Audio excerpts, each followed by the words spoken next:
Welcome to Northwest Fencing Center. My name is Coach Gregory. If you are watching this video, it's because you are joining the beginner class. In this class, we will work on basic forms and technique through partner drills and footwork exercises. How do I test? Here at Northwest Fencing Center, when you join the beginner class, you'll be put on the progress board. You'll be put on the progress board just like my name is there right now. To test, you need two things: to ask a coach and to have studied your beginner study guide. When you take the test, if you pass, you will have a sticker put on the study board. Right here, here's my name. If I passed and took safety rules, I put a sticker on the board. Once you have passed all of your tests, that is when you move into the intermediate progress board and on from the intermediate board to either our core or competitive classes. In the back of your study guide, you will find a Track My Progress sheet. We encourage you to use this sheet to mark off any tests you complete.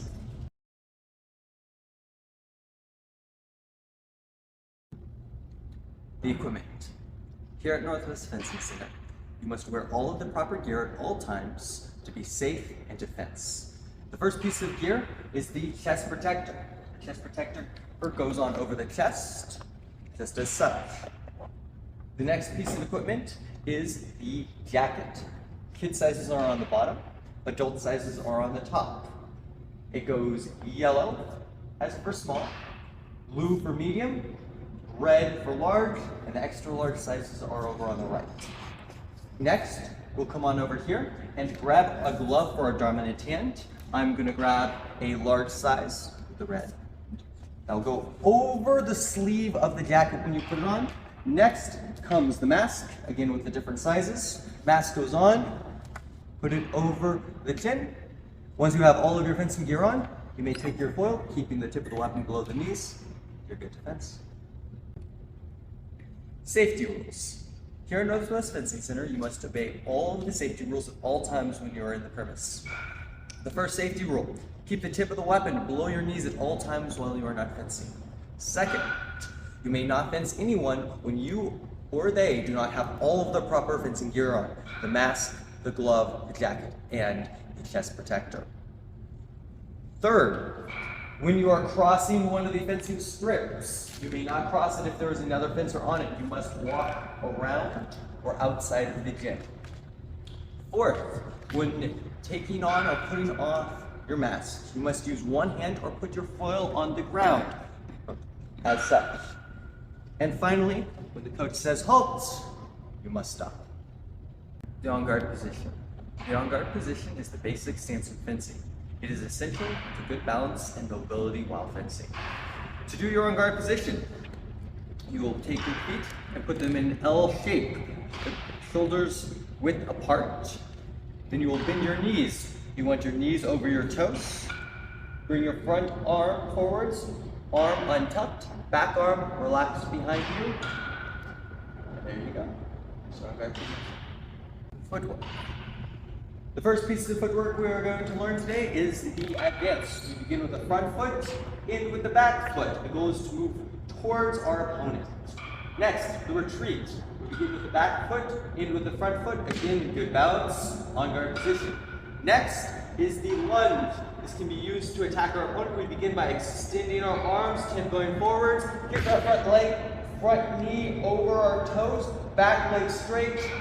Good balance, arms straight. From the lunge, we can do the recover. We push off the front leg, pull with our back leg back into our on-guard position. Finally, the advanced lunge. We're going to begin in advance, and our tip is going to go forwards, arms straight, kick into our lunge. Again, front knee bent over our toes, big wings, good balance, straight back leg. Cover back and one time. Handling the weapon. Handling the weapon correctly is important for good tip control and accuracy while fencing. To hold the weapon, you're going to use your dominant hand. You're going to put your thumb on top near the bell guard. Then pinch with your pointer finger right below that. Curl your fingers around. The metal part at the bottom is called the pommel. Bring that onto your wrist. On guard position. Feel your fingers working. You're handling the weapon properly. The salute. The salute is a sign of respect to our opponent and the referee at the beginning of a bout. To do the salute, you will get into what is called the first position. Make sure that your dominant hand, dominant foot are in front. Click your heels together. Left foot facing leftwards. Hold your arms straight forwards. Tip on the floor. Bring your arms straight up. Tip all the way up. Bring the bell guard down to the chin. And then a nice light swish. That is the salute. The distance. Distance in fencing is the space between two fencers. In this class, we will learn 3 different distances. The first distance we will learn is the short distance, with the blades crossing the middle. You will be able to hit without moving your legs by just extending your arm.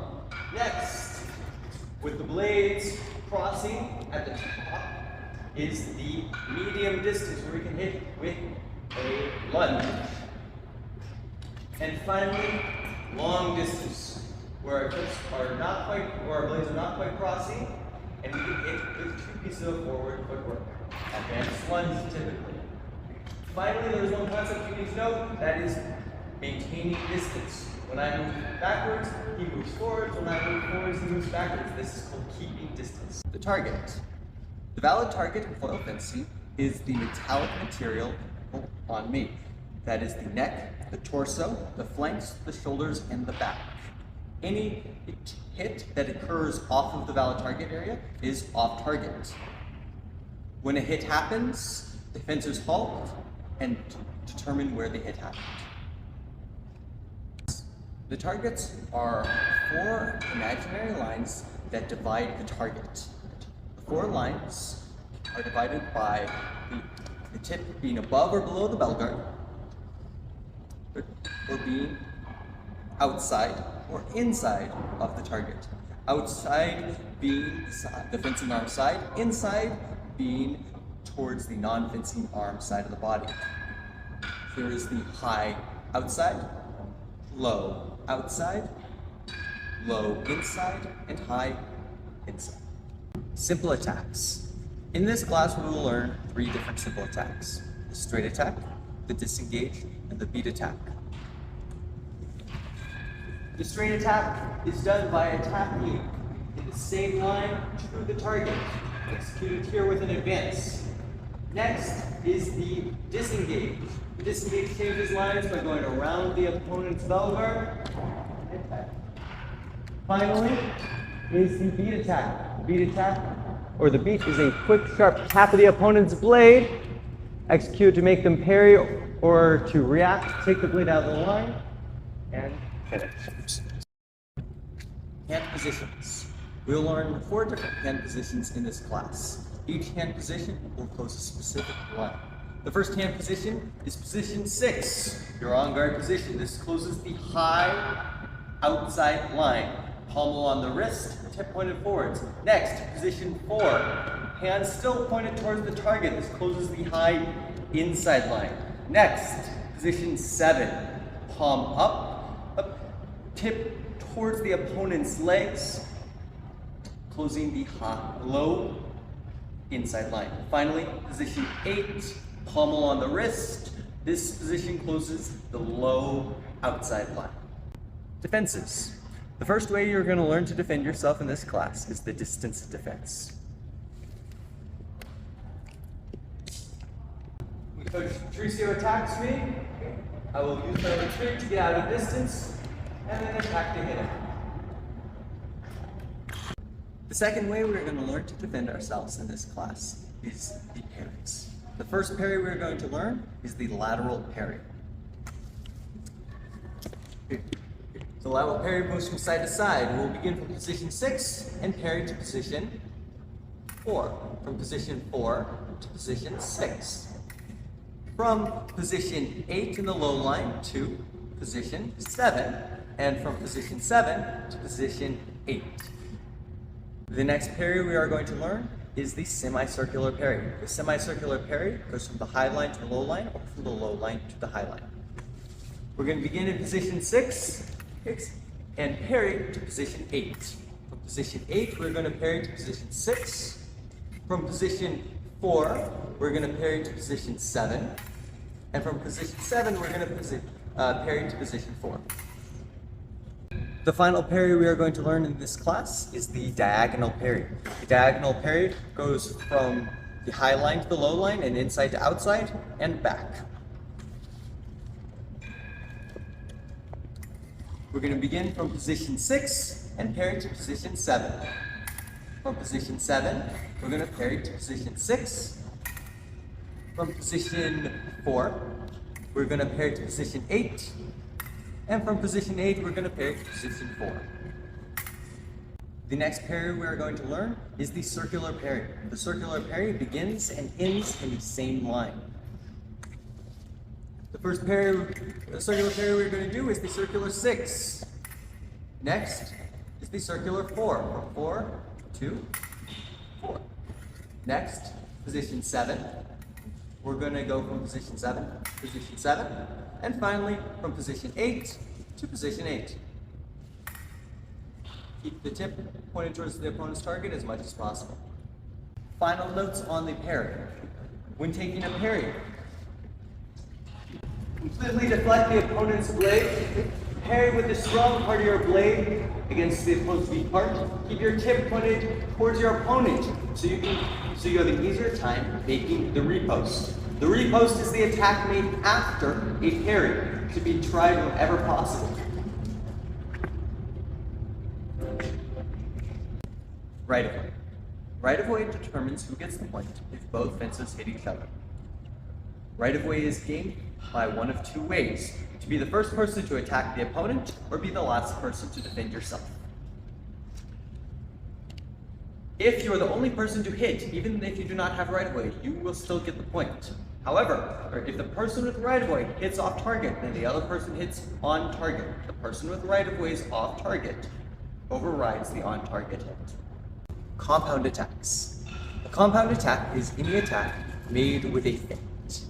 The feint is an aggressive motion of the arm towards the opponent's target, strong enough to make them react with a parry. The feint disengage begins fittingly with a feint towards the opponent's target. We disengage around the opponent's bell guard and attack to hit them. Next, we're going to learn the 1-2. The 1-2 begins with a disengage and a feint to the opponent's outside line, and then to their inside targets. It can also be done in reverse, from the outside, feint to the inside, 1-2. The first compound attack we are going to learn is the feint disengage. We're going to make a feint with our arm and our legs to draw our opponent's parry to go around and hit with the lunge. Next, we're going to learn the 1-2. 1-2 begins with a feint with a disengage to one side and then into the other. Strip rules. Strip rules are the rules that govern fencing while we are on the strip. First of the strip rules are the lines. The first line is the on-guard line. This is the line we will go to at the beginning and end of touches and bouts. The next line is the warning line. The warning line means that you're getting near the end of the strip. When a halting action of any kind happens, you may hold your ground instead of stepping back in this box. Finally is the end line. Stepping off the end line with both feet completely means your opponent will get a point and we'll go back to our on-guard lines. Next, if we step off the side of the strip with one or both feet, this is a halt and will mean that you will move back 1 meter from where you were. If you are at the end of the strip, when you step off and you are pushed off the end of the strip with 1 meter, you will lose the point, just as if you had stepped off it normally. Finally, when an off-target action occurs, we'll extend our tips and step back until our tips do not touch. You may not be pushed off the end of the strip with this. The commands. Commands are used by referees to give the fencers information about what happened during the touch. The first signal is the on-guard command. Next is the ready command, and then the fence. Halt is with the hand up. Next is the hit, to the right, hit to the left, point to my right, and point to my left. Penalties. Penalties occur when a fencer breaks the rules. There are 3 kinds of penalties: yellow, red, and black. In this class, there will be 3 main penalties we have to worry about. Covering the target with a non-valid target area, otherwise known as covering target. Turning the back to our opponent, which exposes the back of our head, which is unsafe. And finally, fencing too aggressively or violently.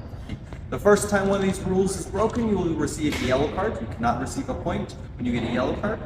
And the second time, you will receive a red card. A red card means you cannot receive a point, and your opponent receives a point.